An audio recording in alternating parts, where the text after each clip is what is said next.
So the other day I was talking to my friend over the phone, and he was complaining about his boss being really cruel. The guy made him sweep or something. And yes, that's not okay. But the sad truth is that no matter what we do, cruel bosses will always exist. I have a lot of personal experience with cruel bosses. I used to work for my parents, but it's that experience that's given me the skills to combat cruelty in the workspace. So I've decided to do my civil duty as an underachieving member of society, and here are my tips for how to survive cruel bosses. Tip number 1, seduction. Now, this is one of the quickest ways to get promoted, but it doesn't work for everyone. There are some key factors at play, namely how hot you are. So if you can get this one to work, go for it, but it can be difficult. I tried this tactic the last time I was at my job.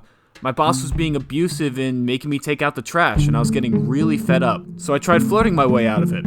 I thought it was going well until a customer pointed out that I shouldn't be saying that kind of stuff to my dad, and that really killed the mood. So like I said, it's really hit or miss. But let's say you're ugly, or you have actual self-respect. Then I would follow tip number 2, do your job. I thought this one would be pretty self-explanatory, but I guess not. It's probably easiest to explain this with examples, so if your job is to cut people's hair, don't have an affair with your coworker while you're on the clock. If your job is to sell movie tickets, don't have an affair with your coworker while you're on the clock. If your job is to be the President of the United States of America, well, you get the idea. Basically what I'm getting at is bosses generally won't be as cruel to you if you're doing what they ask you to do. I know it's a hard sell, but you never know. Shake things up a little bit. Actually do your job. See what happens. But let's say you work hard and you're just no good at your job. Let's say you're so bad, in fact, that your boss made you sit in the back while he rang out the customer, and then he called you over to explain how to turn on the computer. Like, I get it, Dad, I'm not a kid anymore. You absolute whore.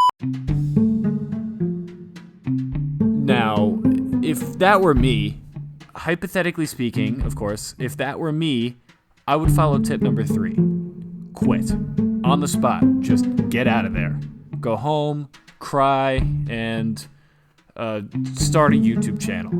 Yeah, that'll show them. So what did we learn today? Here's how you survive cruel bosses. Number 1, seduction. It works great on recently divorced men, or just any man for that matter. Number 2, do your job. Except I know no one's actually going to follow this tip, so let's go right to number 3, quit. It's that easy. If you follow these steps, I guarantee that you will survive cruel bosses. Thanks for watching How to Survive. If you enjoyed, please hit that subscribe button. It's been my dream to get to 1,307 subs, so if you can help me out, that would really mean a lot. And comment down below what you're struggling to survive at the moment. Who knows? Maybe I'm an expert in that field as well. Again, thanks for watching, and I'll see you next time.